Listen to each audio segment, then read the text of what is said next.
নমস্কার, আমি জ্যোতিষ ভাস্কর রাজীব পাসার।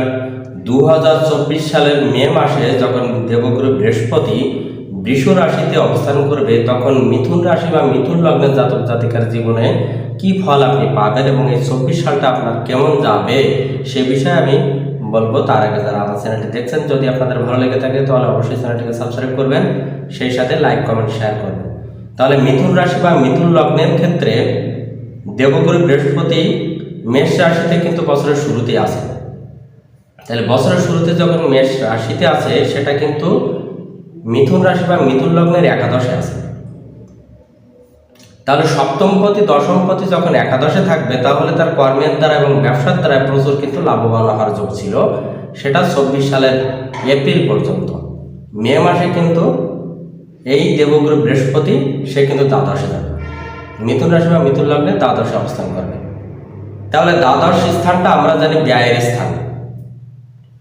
তাহলে সেক্ষেত্রে ব্যবসা ক্ষেত্রে এবং কর্মক্ষেত্রে কিছুটা জটিলতা আপনার দেখা দিতে পারে, কিন্তু আপনি যদি বিদেশে কোনো ব্যবসার সাথে জড়িত থাকেন তাহলে অবশ্যই কিন্তু আপনি সাফল্য পাবেন।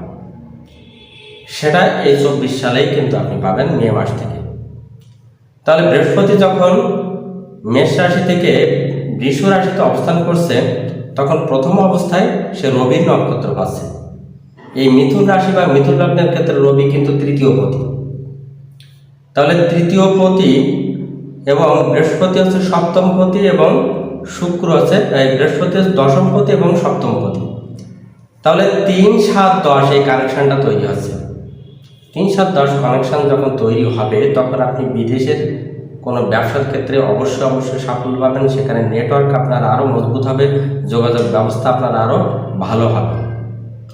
আপনি কোনো ঊর্ধ্বতন কর্মকর্তার সহযোগিতা পাবেন, ভাই বোনের সহযোগিতাও পেতে পারেন। এখন এই যে রবি যদি আপনার অশুভ অবস্থানে থাকে, যদি অষ্টমে থাকে, তাহলে কিন্তু পরিস্থিতি অতটা ভালো যাবে না। সেখানে আপনি বিদেশের ক্ষেত্রে যদি ইনভেস্ট করেন, সেখানে বাধাগ্রস্ত আছে। অর্থাৎ মিথুন রাশি বা মিথুন লগ্নের ক্ষেত্রে আপনার রবি যদি মকরে থাকে, আপনার জন্মছকে রবি যদি মকরে থাকে, তাহলে এই মে মাস থেকে প্রথম দিকে আপনার কিন্তু সমস্যাটা হবে। অর্থাৎ আপনার এই ইনভেস্ট কিন্তু খুব একটা সাফল্য আপনি পাবেন না। এরপরে যখন জুন মাসে বৃহস্পতি রোহিণী নক্ষত্রে অবস্থান করবে, তখন কিন্তু আপনার চন্দ্রের নক্ষত্রে, রোহিণী হচ্ছে চন্দ্রের নক্ষত্র, চন্দ্র মিথুন রাশি বা মিথুন লগ্নের দ্বিতীয় পতি। তাহলে আপনার এই সময়টা ব্যবসার ক্ষেত্রে সাফল্য, কর্মক্ষেত্রে অর্থপ্রাপ্তি, সব কিছুতেই আপনার সাফল্য কিন্তু পেয়ে যাবে। ঠিক একইভাবে এই চন্দ্রকে দেখতে হবে আপনার মেন ছকে কোথায় আছে। যদি আপনার মেন ছকে বা আপনার জন্মকুণ্ডলিতে চন্দ্র অষ্টমে থাকে, তাহলে কিন্তু অর্থহানি হবে, আত্মীয় স্বজনের সাথে সম্পর্ক ঠিক থাকবে না। এবার ঠিক একইভাবে আগস্ট মাসের দিকে এই বৃহস্পতি কিন্তু মঙ্গলের নক্ষত্রে যাচ্ছে। তাহলে মিথুন রাশি বা মিথুন লগ্নের ক্ষেত্রে মঙ্গল ষষ্ঠপতি এবং একাদশপতি। এক্ষেত্রেও আপনার কিন্তু সাফল্য বেশি পাবেন, কর্মক্ষেত্রে সাফল্য পাবেন, অনেকে ব্যবসা ক্ষেত্রেও সাফল্য পাবেন, অনেকে আবার চাকরিও পাবেন।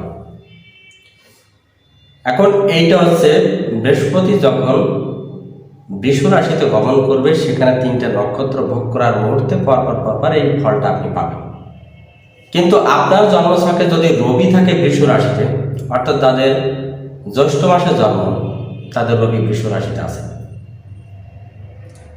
তাহলে এই রবির উপর দিয়ে বৃহস্পতি গেলে আপনার পিতার দিক থেকে আপনি সাফল্য পাবেন। পিতার কোনো সম্মান যশ মান বৃদ্ধি পাবে, আপনারও সম্মান যশ মান অর্থ এগুলো বৃদ্ধি পাবে। আপনি একটা উচ্চ পর্যায়ে পৌঁছাবেন। যে কর্মক্ষেত্রে নিযুক্ত আছেন সেখানে আপনি হয়তো প্রমোশন পেতে পারেন। আপনার সম্মান অর্থ সেখানে কিন্তু 24 সালে অবশ্যই বৃদ্ধি পাবে। কিন্তু চন্দ্র যদি থাকে আপনার বৃষ রাশি, যাদের বৃষ রাশি এবং মিথুন লগ্ন, তাদের ক্ষেত্রে বলবো ওই বৃহস্পতি চন্দ্রের উপর দিয়ে যাওয়ার সময় আপনার হঠাৎ পরিবর্তন আসবে, আপনার চেঞ্জ হবে, স্থান পরিবর্তন হবে। আপনার এই স্থান পরিবর্তন প্লাস আপনার কিছু সম্মান হানি কিন্তু হতে পারে। চন্দ্রের উপর দিয়ে যখন বৃহস্পতি গমন করে বা গোচরে অবস্থান করে, তখন নারী জ্যোতিষ মতে সেখানে একটা সম্মানহানির একটা বিষয় থাকে। তাহলে সেই সময়টা আপনি অবশ্যই কোনো খারাপ কাজ থেকে বিরত থাকবেন। ওইখানে যদি মঙ্গল থাকে, বৃষ রাশিতে যদি আপনার জন্মছকে মঙ্গল থাকে, তার উপর দিয়ে যদি বৃহস্পতি যায়, তাহলে দেখবেন আপনি আপনার কর্মক্ষেত্রে সফলতা পাবেন, আপনার ভাই বোনের সহযোগিতা পাবেন, আপনার কোনো ভাই ভালো অবস্থানে পৌঁছাতে পারে, আপনার স্বামী চাকরি প্রাপ্তি হতে পারে, সকল দিক দিয়ে কিন্তু সাফল্য পাবেন। এই বৃষ রাশিতে আপনার যদি জন্মছকে শনি থাকে, তাহলে অবশ্যই আপনি কর্ম পাবেন। কর্ম চাকরি আপনার জন্য কিন্তু 24 সালটা খুবই সাফল্যমণ্ডিত একটা বছর যাবে। ঠিক একইভাবে যদি শুক্র থাকে, তাহলে আপনি ওয়াডেল সম্পত্তি, কোনো নতুন গৃহবাড়ি, কোনো গাড়ি ক্রয়, আপনি কোনো ভূসম্পত্তি ক্রয় করতে পারবেন। বুধ থাকলে যারা শিক্ষার্থী আছে তাদের জন্য 2024 সাল সাফল্যমণ্ডিত সময়। আপনার কৃতকার্য তো হবেনই এবং আরও অনেক সম্মানও আপনি পাবেন। পরীক্ষায় অবশ্যই আপনি সাফল্য পাবেন, ভালো রেজাল্ট করবেন। একইভাবে যদি বৃষ রাশিতে রাহু থাকে, তাহলে বৃহস্পতি রাহুর উপর দিয়ে যাওয়ার সময় আপনার হঠাৎ ভ্রমণ হতে পারে। আপনি যদি কোনো রিসার্চপূর্ণ কাজের সাথে যুক্ত থাকেন, যদি বিজ্ঞান বিষয়ে গবেষণা করেন, জ্যোতিষতন্ত্র বিষয়ে গবেষণা করেন, তাহলে আপনার কিন্তু শুভ ফল পাবেন।